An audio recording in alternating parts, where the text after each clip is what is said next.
So hi everyone, this is Conversations with Trish, and I have an amazing guest here today, someone that I've only known very, very recently, and I'd like to introduce him as Rob Sewell. And is it Sewell that is that how you pronounce? Yeah, Sewell, yes. Yeah, awesome. You got it right.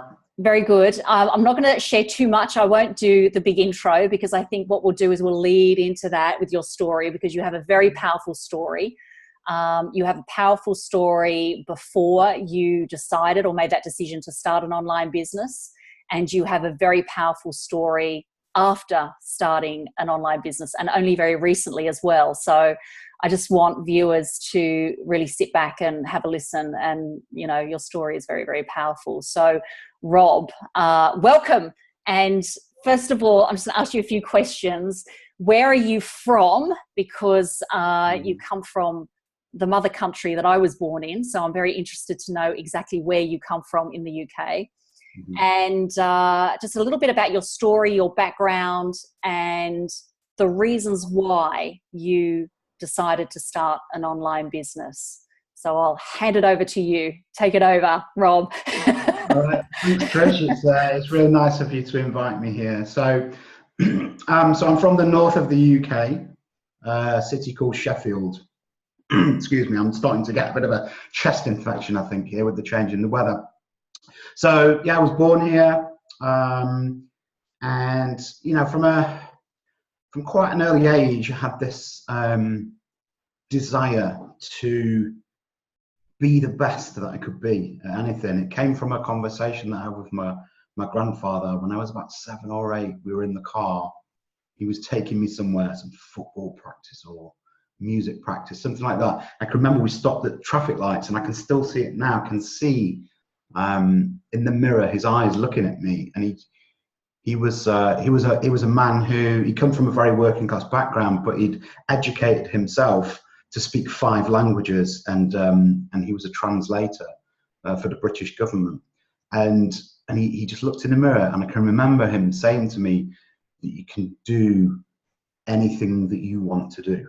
Yeah, I very much remember this, and it really had a big impact on me. So, reason I'm saying this is at school, my whole life changed, and I became very focused on what I wanted to do.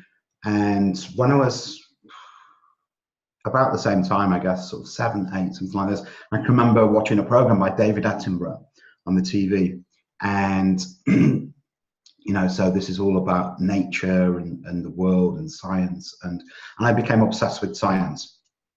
So just trying to put it into some context here. So then I just became completely and utterly interested in science, and that's all that I wanted to do. At first, I wanted to be a doctor, but then I realised that I was a bit squeamish, so I couldn't do that. But so then I decided that I wanted to be a scientist. Yeah. So I loved science at school. I wasn't a SWAT, you know. I was into sports and all sorts of things at school. Anything that you could just go all in, I did it. So you know, I was captain of football team and rugby team. I swam for my city. I played rugby for my city, etc., etc. I just did everything to the maximum. I guess this is a good point as well. So then when I left school at 16, I discovered another world, which was, you know, alcohol, drugs and things like that. And for about 5 years, that became my life, and I became completely obsessed with that. And it took me 5 years to get to university. So I had, you know, quite a lot of messing around time before school and university. Again, it was just trying to do everything to excess. This became a bit of a pattern in my life, right? And so, yeah, into university, studied science again, went full head at this, did very well at university, qualified, went into a PhD program in London. I moved to London. So I became a scientist, and I did a PhD part-time, then became an academic. Again, just full tilt at absolutely everything, you know, pushing, really burning the candle at both ends as well, you know.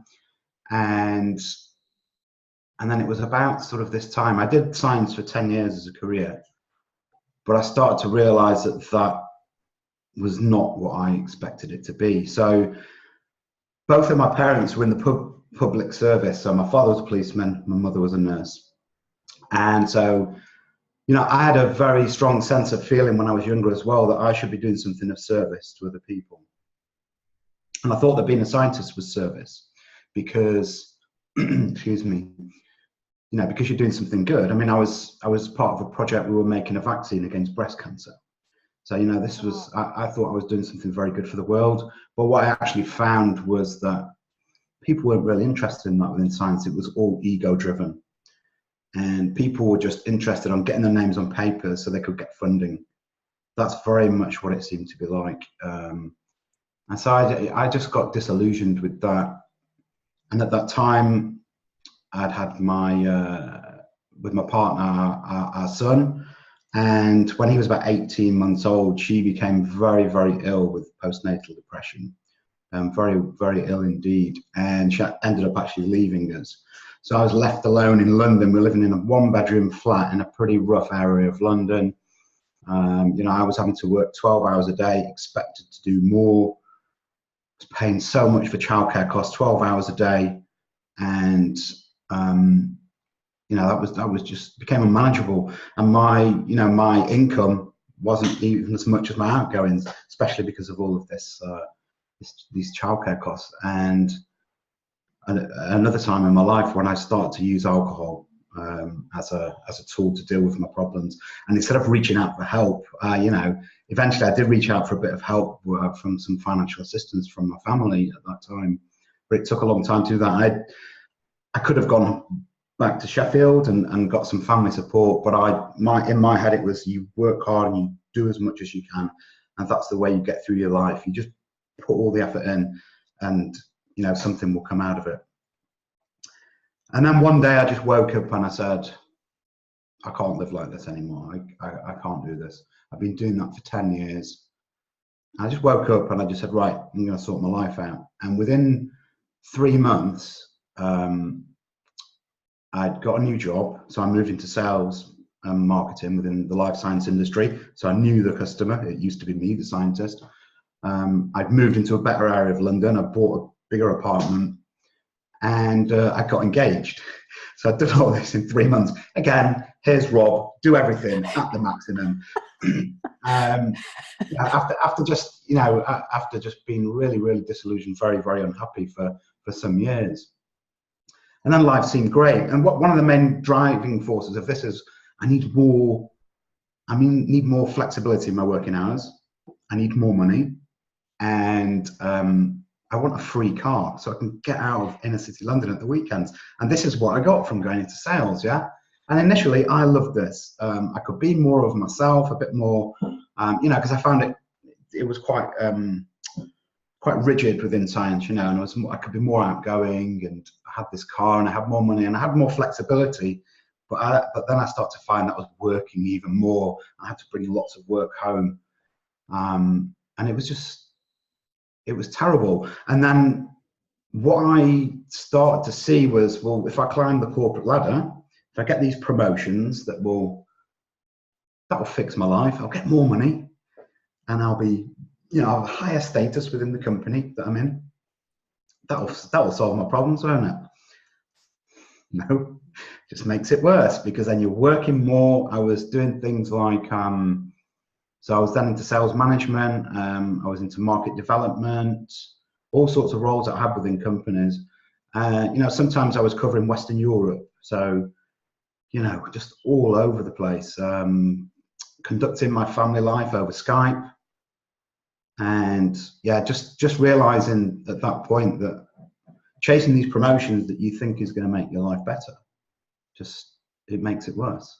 It makes it worse. You're chasing something that is not fulfilling you. And I would say so I did that for 10 years as well. So it's a 20-year career. And towards the end of that, those last sort of 3 to 4 years, my drinking, it started to change.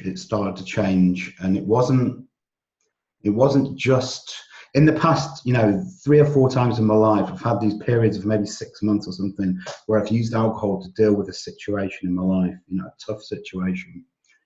And then I've sort of, right, I've had enough of this and I'll come out of it. But those last 3 years of being in sales and marketing, something had changed and it became something that was progressive. And it wasn't kind of this up and down and up and down. It was just a very, very progressive, or maybe I should go like this because I was sliding down, Trish. Yeah. You know, and my life became more and more dysfunctional. It became very tough. You know, the way that I started to isolate myself, and that includes, you know, from my family, my 2 children and my wife, not communicating with people. And I just ended up pretty much sat in a room on my own in the house drinking. I got myself into a real state, and it, you know, I got myself in, you know, I won't go through all of that because we could do 6 hours on that. But that was a, you know, very, very low time in my life. All of my family intervened and said, right, you need to get help. And that was around about 18 months ago. And so at that point, I went into a period of recovery. I threw myself into that, as you can expect, again, head on into that, but that wasn't a bad thing. I completely changed my life. The circle of friends that I was hanging around with, even though I wasn't really hanging around with people anymore, I'd isolated myself. You know, AA, NA as well, because I have had issues with drugs as well. And a fantastic recovery group in Sheffield called Kickback Recovery, which I'm now heavily involved with. This is a non-profit organisation for people with drug and alcohol and mental issues. And I just went full on into this, you know, meetings every day. I'd lost my job through my drinking as well, so I wasn't working. I owed quite a lot of money as well. I had quite a bit of debt that I'd accrued, and so I sold my house as well. I sold my house to pay off the debt and just to keep myself and my family going and just get myself better. That was the only focus in my mind, which was getting myself better. It wasn't work, it wasn't anything, it was get yourself right. And so I plowed myself into that. I did a heck of a lot of self-development, which I'm still doing now. I went back to meditation, which was something I was into in my late teens, early 20s. So, you know, that's one of the things that I've neglected in my life, which is spiritual development, which I'm very heavily into now. And so, yeah, that sort of period of 6 to 8 months that's all it was. It was just recovery activities all the time, becoming very, very open and honest and learning to be authentic, which is something that has very much helped in starting an online business. Being in rooms of strangers and being able to talk about my deepest, darkest fears, pains, the rest of it. It was incredible. And then to the point where I can now, I mean, I've spoken on local radio here, you know, where there could be 500,000 people listening. Wow. You know, talking about my issues to help other people, because for me now, being of service to other people, whether that is people with addiction problems or people wanting to start online businesses, for instance, that is my life now. That is my purpose, is to be of service to other people. So yeah, 6 to 8 months after this recovery, I was like, right, okay, I'm feeling good, I'm feeling better. I'm looking at, you know, my bank balance. It was very healthy because I'd sold my house, but it was going down. I was like, okay, you've got to do something now. So what are you going to do? You need to get back into work. A, you need that financially, but B, you need it, you know, for your mental health as well. You need to get back into working. I'm not someone that likes to sit around doing nothing. But the only thing that I knew how to do, Trish, was sales and marketing. So I started looking at jobs, and I went for a couple of interviews, and that was around the beginning of this year, 2018. I remember I went for this interview, and there's a couple of lovely ladies that interviewed me. I thought I'd really like to work for them. They were really nice. And then this fear crept into me. I could feel it in the pit of my stomach. It was, you cannot go back to that corporate lifestyle in sales. You cannot do that. It's going to kill you. Wow. What is going to happen to you? Are you going to start drinking again? You know you're not going to be fulfilled. You are not going to be fulfilled. It's going to kill you. And I went into a recovery meeting and I talked to everyone about it. So I just broke down and cried. I was sobbing really, really hard. And it was then just the realization I was just being honest with myself that I couldn't do that anymore. I did not want to do that anymore. It's not what I want to do. It is not. Then late one night, I was on the internet. I think it was about 2 o'clock in the morning or something, just looking for some inspiration or whatever I was doing. I don't know. I can't even really remember what the advert was or anything. But I found out about the online world and people that were doing this. And I can't even remember what the advert was. I really actually can't. But it spoke to me. It must have spoke to me because here I am. I think 9 months later now, and I'm full-time running an online business. But yeah, I came into a community of people who all support each other, building an online business from scratch with absolutely no prior experience or knowledge of doing that. And I've been very lucky in a way that I've been able to do that full time. A lot of people, make a transition, don't they, from working full time plus trying to do this, and then hopefully transition, smoothly through. But for me, it's been a full time thing, and yeah, it was. But I've just gone all in with it. I was just going to say, transitioning is just not your style. No, thank you. No, thank you. You were trying to talk yourself into that just then, even in that conversation, but it's just not your thing. I can't do it. And, I talk about this all the time. Why can't I be more balanced? I mean, when you are more balanced, I do believe it's a lot more healthy, and you do come from a sort of you tend to flow through life a little bit better. But then again, it wouldn't have got me here. So exactly, everyone's story is different, and everyone kind of gets to work in the online space in a different way. But this is my story, and I just wouldn't have it any other way. And this quality that you have of being all in has served you in a lot of aspects, a lot of areas of your life, and it will continue to serve you. Because there is something about that, and I don't know whether you'd call it being all in, you've called it being all in. It's a drive that comes from within, and it's been developed from your early days as a sports player, being very competitive. It's this competitive inner drive. It's this thing, this hunger to succeed and complete and finish everything that you put your hand to. And I have a very similar, so I connect 100% with what you're saying. And it's something very intangible. It's something that you can't put your fingers on, but it's just this inner drive. And you're right. And things get out of balance and things get out of whack. And for me recently, and I know you've discussed this as well, health and fitness, health tends to, for me, get misplaced or gets neglected as a result of me being all in for business, just being completely driven in that perspective. So it's a really powerful message what you're saying here, because these are the qualities, these intangibles that you bring to something that's very powerful.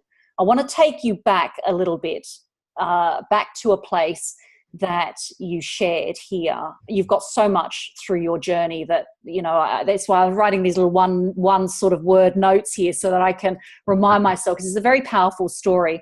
Can I just go back to that time where you were at a low point, and maybe even just take you back a little bit to one of those lowest points? Was there a particular moment? Was there a particular memory, a particular sort of time where that was it? That was like, this is it. I don't want this anymore. I don't want this type of life anymore. And was it your own qualities that pulled you out of that, or was it your family around you that pulled you out of that, or even a combination of both? I think that's a good question actually then, Chris. Why do I keep calling you Chris? Yeah, Trish. so good. So, you know, when I was at those lowest points, and that was, you know, that was alcohol was in the mix there. So, you know, when you're in those kind of positions, you are out of control, and you're not. I mean, some people for themselves, they do get to a low point and they do kind of make that decision themselves. But at that time, it was kind of my family that, well, they made me really realize it. But that was just the start. That was the catalyst. So, you know, there was my mum, my dad, my brothers, my sisters, and it was actually my son, who's nearly 15 now. He actually made the call to my mother to say, you need to come round, because I hadn't moved for 3 days on the sofa. So, you know, they all came round and said, you know, you need to get help, and we're going to support you. But that's all very good and well, because that's just the start. That's a bit of a moment, but it's up to you to do the work. And, you know, even when you get yourself better and you stop drinking or you stop using drugs, that's when the real work starts. You know, that's when your drive and your motivation come into play. So I would say that they started it, but it was me that had to put in the action. And it's only when you become sober, you know, you get that moment of clarity. You know, you start to get that clarity and you start to understand what you're doing. And for me, it was, and you know, there's a lot of things in my life that made me drink. One of the biggest ones is a problem with anxiety, and really bad anxiety, so panic attacks. But it was very clear to me, and it is now, well, not at the time, but it is now, that me just wandering aimlessly through this career that I was unfulfilled in was a major factor at that time. Because if you remember, I said that I'd had this kind of up and down drinking throughout my life to deal with things, but this was different. This was, I didn't know where I was going in life, and I just lost the plot. So I understood at that time that things like resilience is a quality that I've got. And I'll tell you what, my values have really come out for me through this experience. You know, I talk about service to other people, helpfulness, compassion.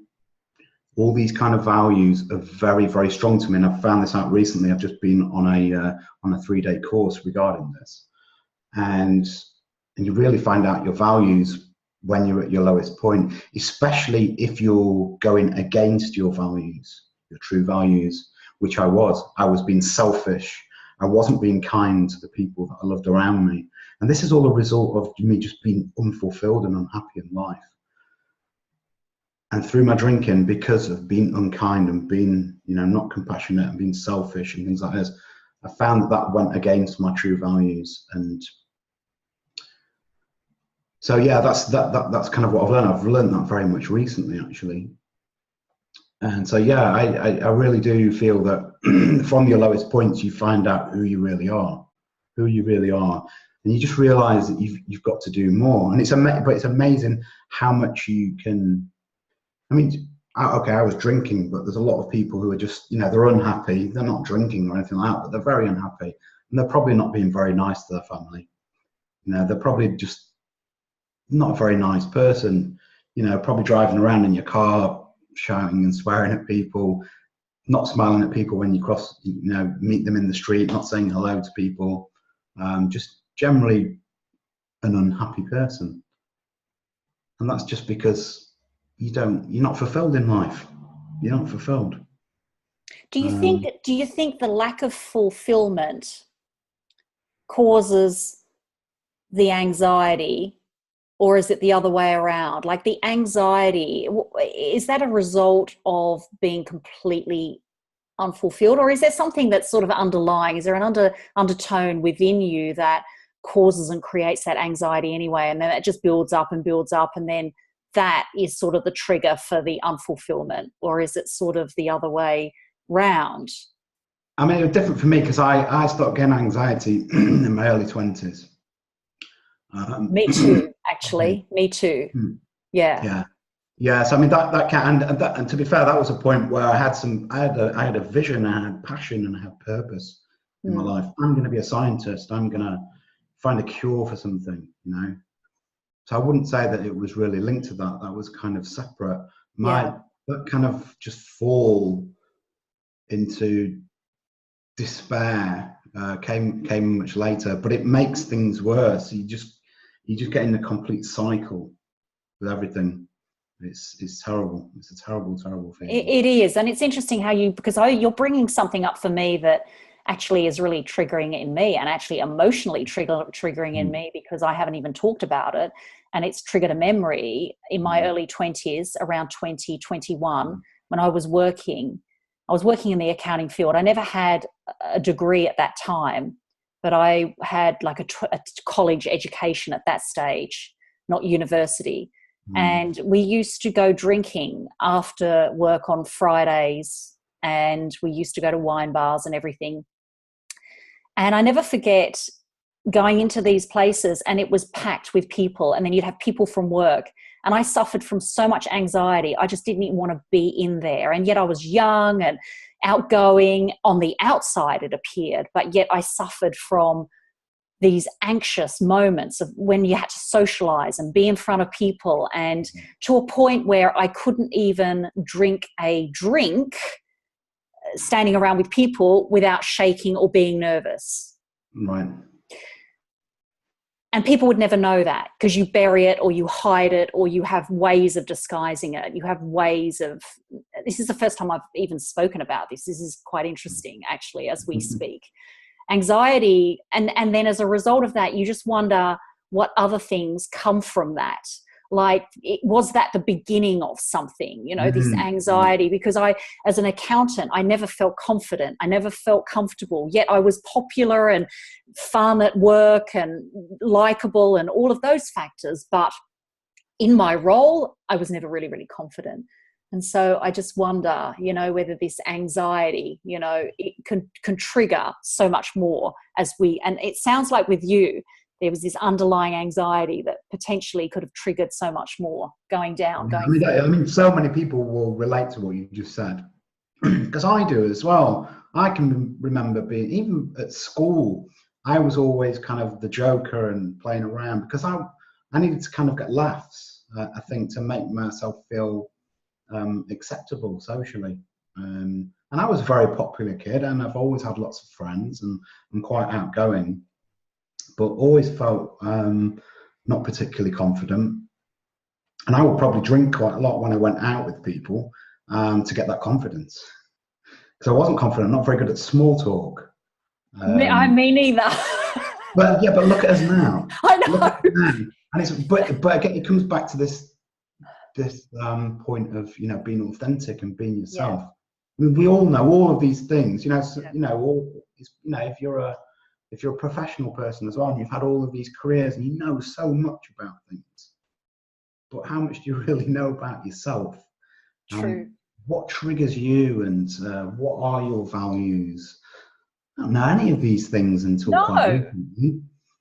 It's not crazy. Until recently, but it's because you don't have these conversations with yourself. It's only when it's like something just come up from you, when you start to talk to people and you start to relate with people, it will bring something up for you. Well, instead of just ignoring that, let's talk about it. Exactly. Get that out and talk about it. And that's what our recovery has done for me. I mean, I still go to about 5 meetings a week. One, to keep me well, but for me, I want to pass on a message of sobriety to other people who are struggling. So that's very important to me. So I talk about things like this all the time, and it's changed my life, because I can now be 100% authentic. Go back a year or so, I wouldn't be talking like this. No way would I wouldn't even be able to. It's not that I don't want to, I wouldn't even be able to. So you've got to start having these conversations. And if you want to work in the online space, you need to start talking.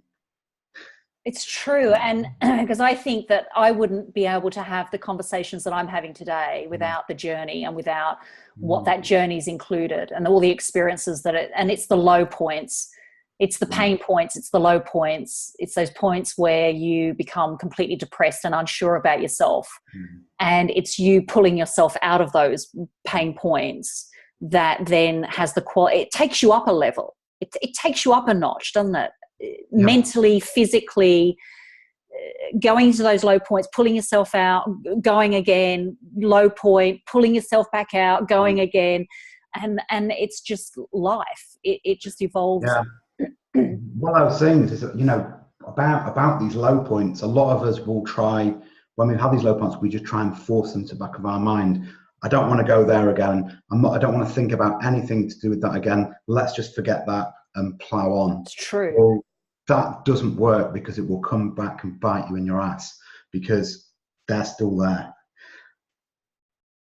Any issues that you've had in the past, they're still there. Any feelings, you know, hidden below, they're still there. To talk about them, it hurts when you talk about them, but once you talk about them and you understand why you felt down, why it was bad, it felt bad for a reason. It's because it might be going against one of your values. You know, there's something there that's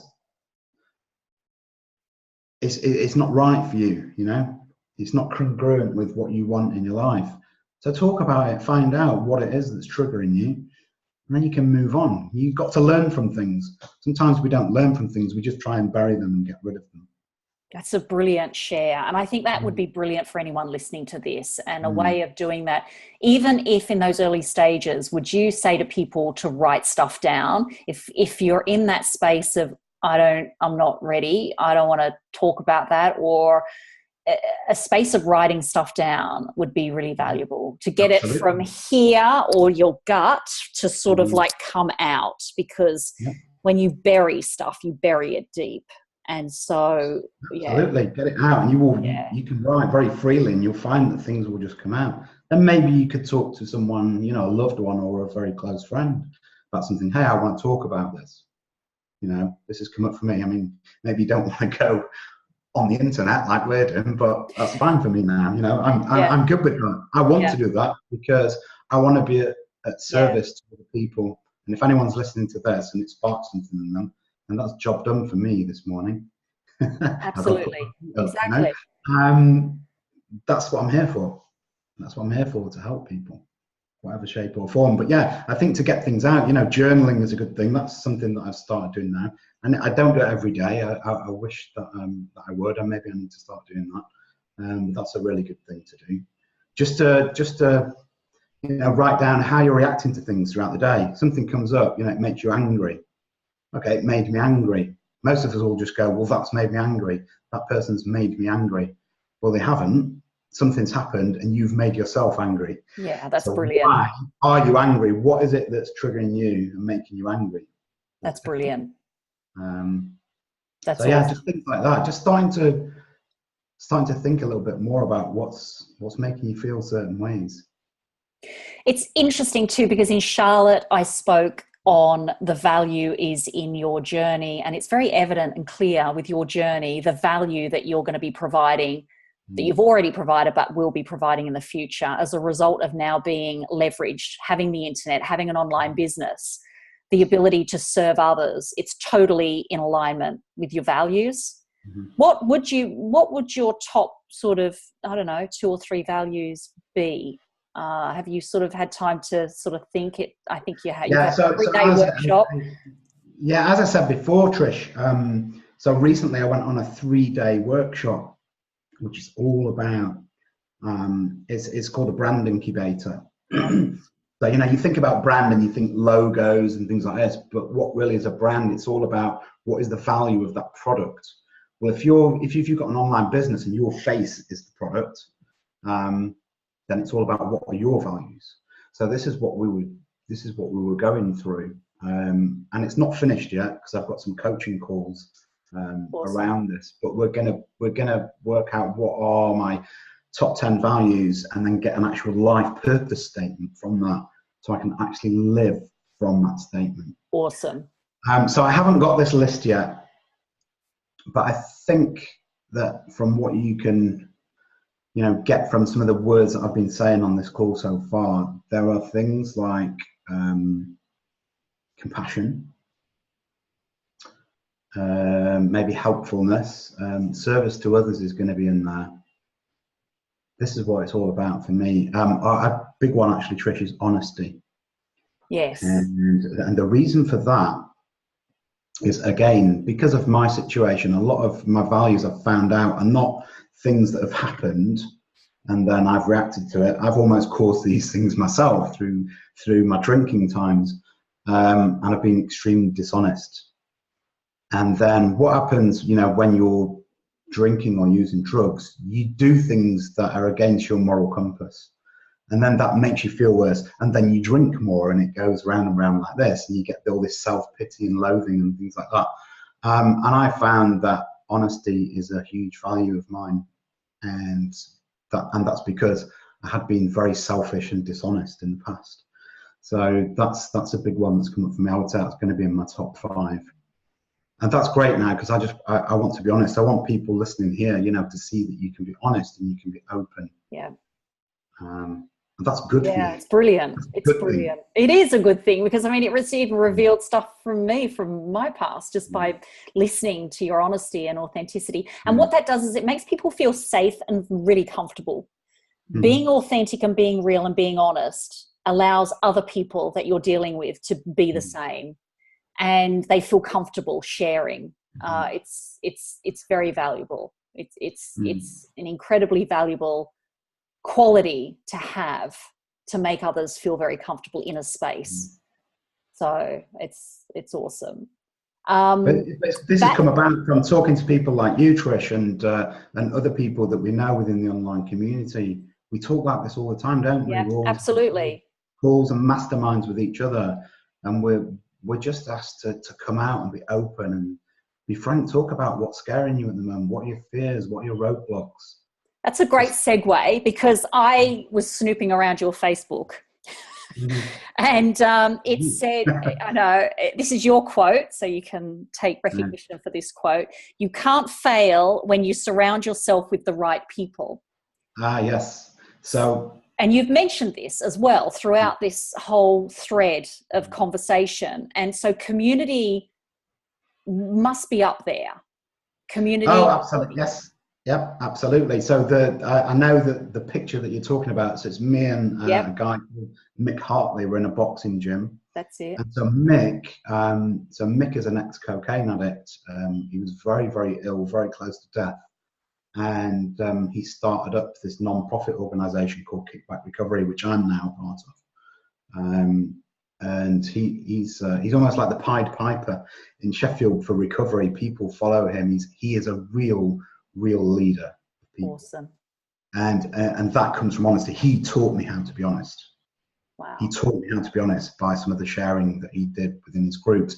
And he's created a community within Sheffield, a Sheffield recovery community.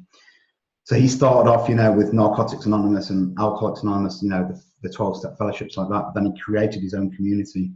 And, the anonymous fellowships, of course, are anonymous. Yeah.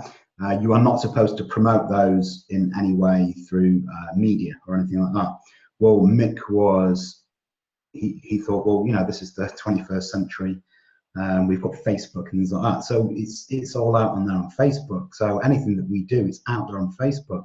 Right. And people see us on Facebook. Yes. And someone's mother will call or message in and say, my son's got a problem. Can you see if we can get him some help? Can he come to one of your meetings? How powerful. Signpost them to the proper services within Sheffield for them to get real proper help. So we're kind of we're a frontline organisation that's really getting people in and signposting them to the correct places. And we work very closely with the homeless as well. Wow. In Sheffield city centre, because obviously 99% of people on the street have drug and alcohol problems. That's why they're there. But that is all about community. And again, it's very much like the online community that we work in, where if you're a little bit further up, than someone else in your online business, just like you're a little bit further up in your recovery from drug and alcohol problems, you help the person below you and you help to pull them up. Yeah. Awesome. And it just Awesome. works like that until you're flying. It's brilliant. And this is a great segue into your journey as an online marketer, as an online business owner. Very short period of time. And you have achieved results that I achieved within 12 months. And how long? 2 months? 3 months? 3 months? Yeah, of active marketing. Yeah. I mean, Yes. I've been, well, I guess I've been doing this about 8 or 9 months, but for the first sort of 4 or 5 months, I was just learning. Yes. Purely learning, but I've actively been marketing for 3 months. Yeah. You've achieved incredible business already out of 2 months of marketing. I was marketing for 12 months in 2017. And so you've achieved those levels in 2 months, which is incredibly powerful.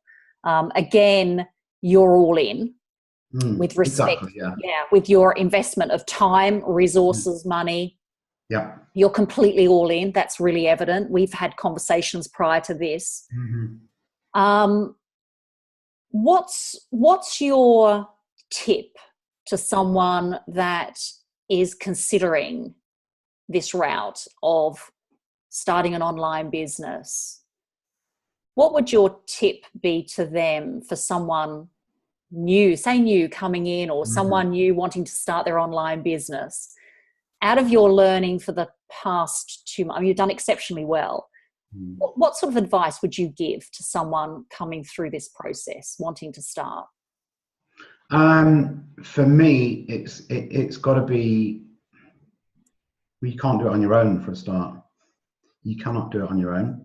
You cannot do it on your own. That's true. Just like you can't do the recovery on your own. You need to have people around you that can help you. You could do it on your own, but you're going to have to be a very, very special kind of person to be able to sit in your house on your own just with a computer and do it on your own. I couldn't do that. I wouldn't know where to look. And if you get stuck on something, you just give up. So for me, it's to get involved with a community of people that can help you, and the communities are out there. So that is the main thing for me. Would you attribute your success to that? 100%. I can't do it on my own. I cannot. And I recognize the value in community. Yeah. And your journey, your whole journey has progressively, and I go progressively, not that has led you to that realization and to that understanding, because there are so many people out there that will not reach out. There are so many people out there that will not, through fear of looking stupid or through fear of just even connecting with someone at a bit of higher level or more advanced, or a coach or a mentor. There's a lot of fear around reaching out. And your journey has been a direct result of you understanding and knowing that throughout your whole journey. So again, we talk about the values in your journey, what you've experienced, and as a result of those experiences, what you've sought for is now very easy for you to actually reach out. Because I've seen you on calls, I've heard you on calls, there asking questions and wanting more information, wanting clarity. And it's as a result of this journey that you've been on. And would you say to anyone out there that the value is in their journey? 100%, absolutely. Yeah. I mean, that's what we try and do as well, isn't it? Within our Facebook groups and things like that, if you're an online entrepreneur, that's what people want to see. They want to see your journey. They want to see you progressing. And if you're having an issue with something, you're struggling a little bit, be honest, get it out there. And then how do you overcome that problem? Well, that's going to be inspiring for someone, isn't it? Absolutely. Being an online entrepreneur isn't plain sailing at all. Sometimes it feels like this, and then it's like, what do I do? But if you're engaged with people, right? Okay, who do I need to speak to about this? Let's speak to that person. They'll help you out, and they will help you out as well. Because this is one thing as well, which is very good about being an online entrepreneur. You'd think that there's a huge amount of competition. I mean, a huge amount of competition. Not that, in the grand scheme of things, that many people have an online business, because they don't. But when you come into a community of people, you think, well, wait a minute, everyone else has got their own personal brand and they're all trying to build something. Aren't we in competition with each other? Well, no, we're not, because there's only one of you. No one can be in competition with you. If you try to be someone else, then you'll be in competition with someone else. If you be completely 100% authentically yourself, there is no competition, because there's only one you. That's brilliant. People will follow you. Yep. Some people will not like you and will be sick of seeing your face on Facebook or YouTube. Fine, that's great. Move on. Go and find someone else that you like. Yeah, that's it. If someone likes you, it's like any kind of brand. You can get someone for life. Just be yourself.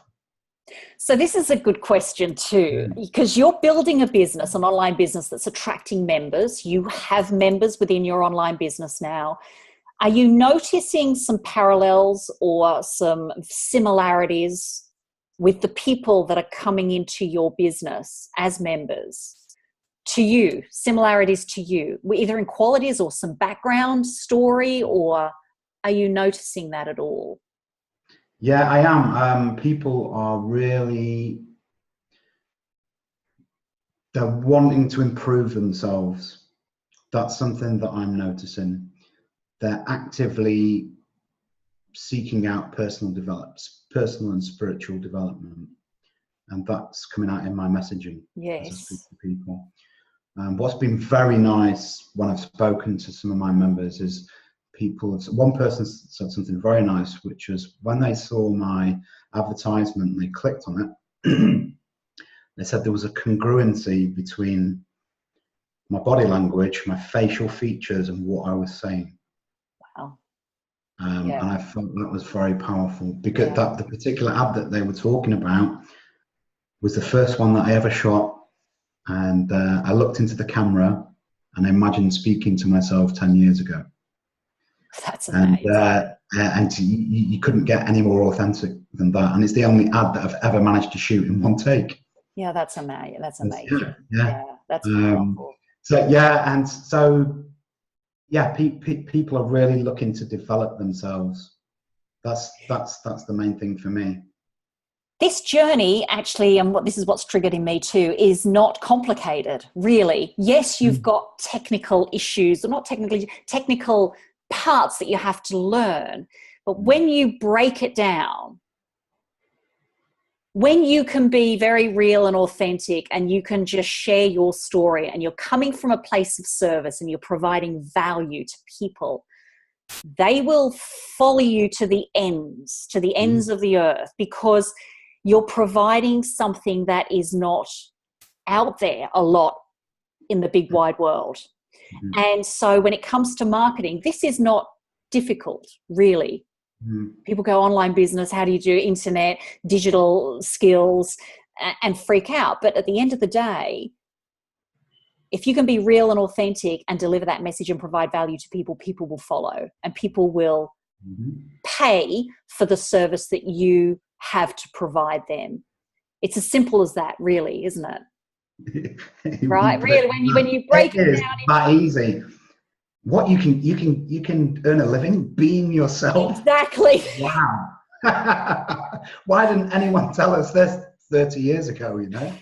Not a scientist or a sales and marketing coordinator with your science background, sort of the layers that we build up, me as a corporate accountant, all these layers that you build up over time. No, strip them off, take them off, and just deliver the message as the real authentic you with those stories that have come.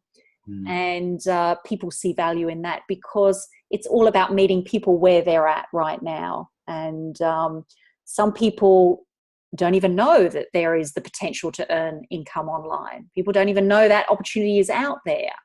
And so it's about you delivering your story to your audience and saying, hey, there's hope out of there. There's potential out of there for you because of your story and who you are.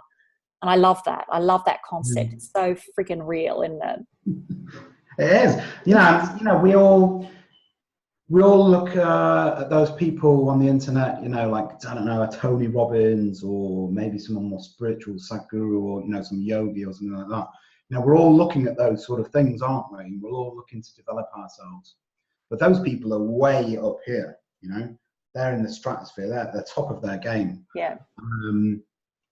People like me and yourself, we follow people like that. We like to look for inspiration and personal development, but we've used those kind of tools that we've learned to just push ourselves on a little bit and start on this online journey. And it is all really about self-development as well.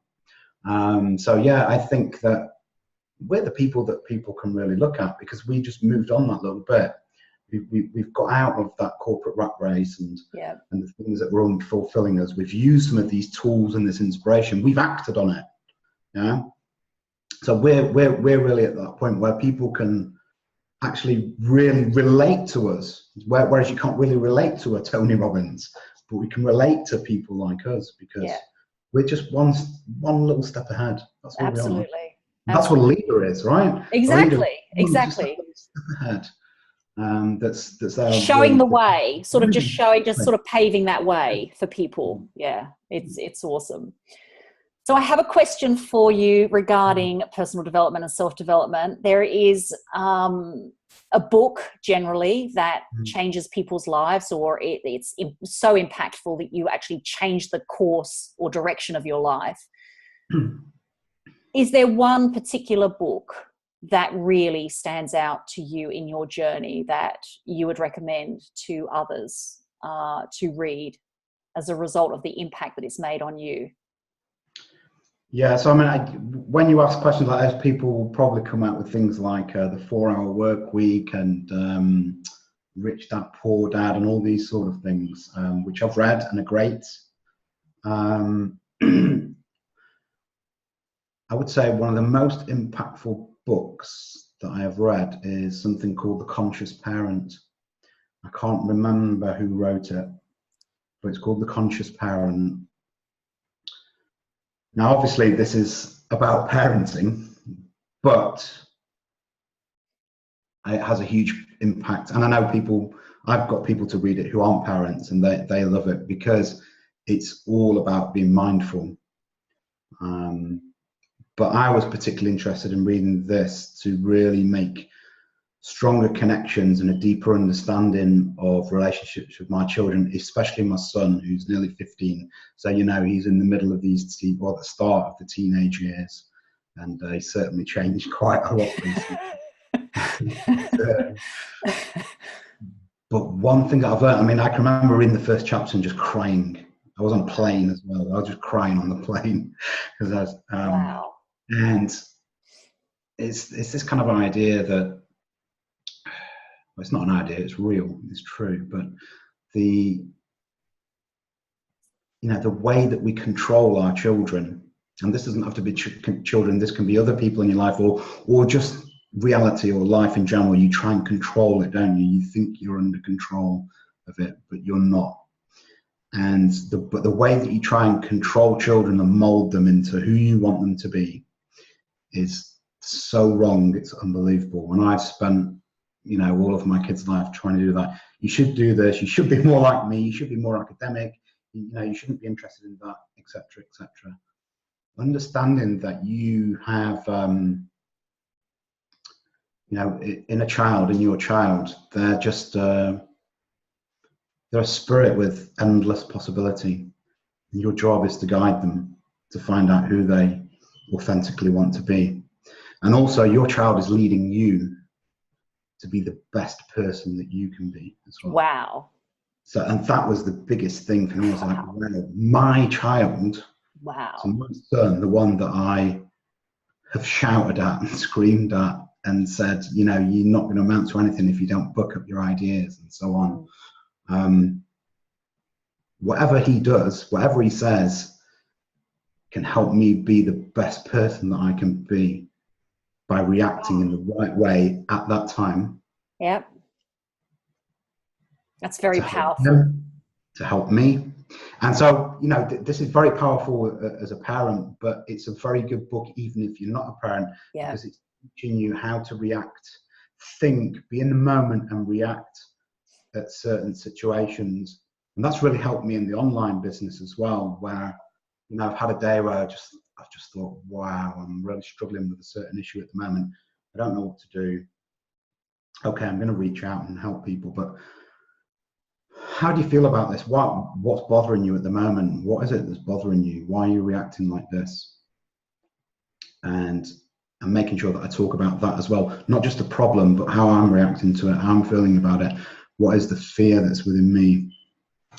So that's something that this book has really taught me. It's all about being present in the moment, which is extremely important for anything, and especially an online business. That's powerful. That piece about your child really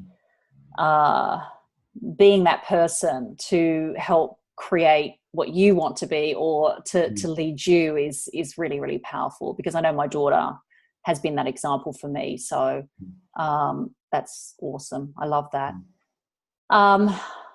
On a side note, I'm just going to have a look. We're on top of the hour. That's been amazing. But on a side note, I just want to, because I wrote down here Sheffield. So my ancestry comes from Sheffield.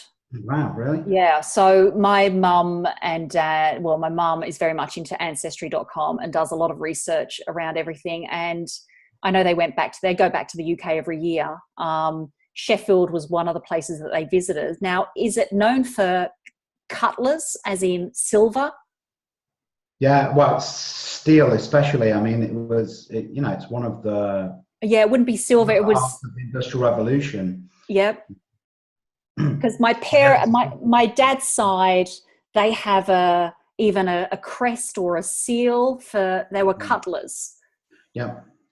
So that's very interesting. I have to find a little bit more history, because sometimes you hear your mum talking about the ancestry and it tends to go in here and out here, but I'll have to learn a little bit more about that. Yeah, so your ancestry... 100 years ago or plus, if you were, in the upper class and you had cutlery, it would be from Sheffield. It's where stainless steel was invented as well. You know? And I think there's a museum there or something, and there was like you know how they stamp them?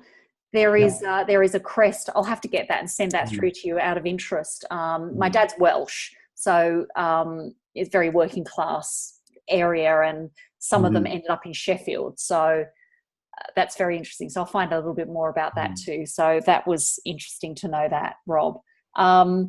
So I just want to say thank you for today. I'm going to ask you the very last question that I ask everybody, and it's a huge question.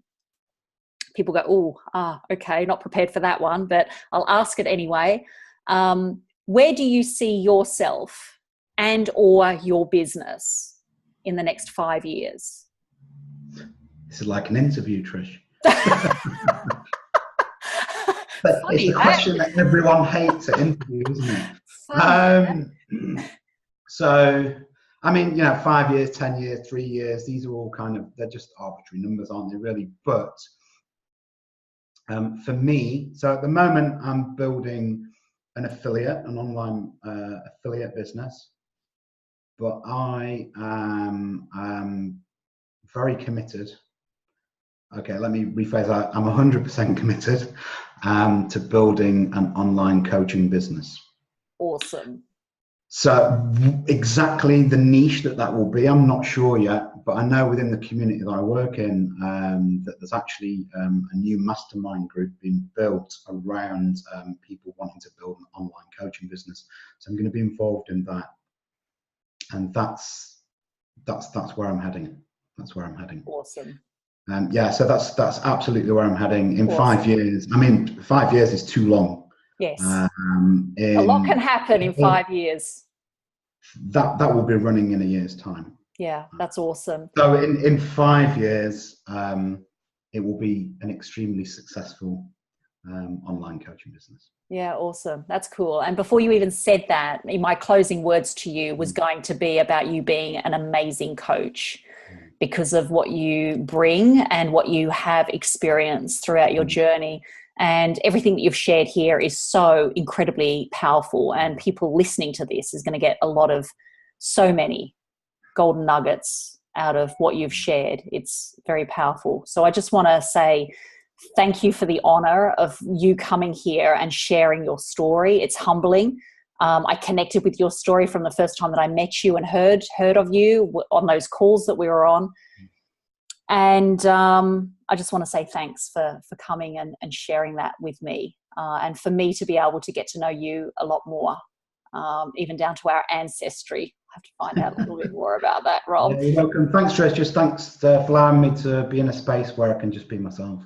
Awesome. Good stuff. It's great. Thanks so much, Rob. Cheers.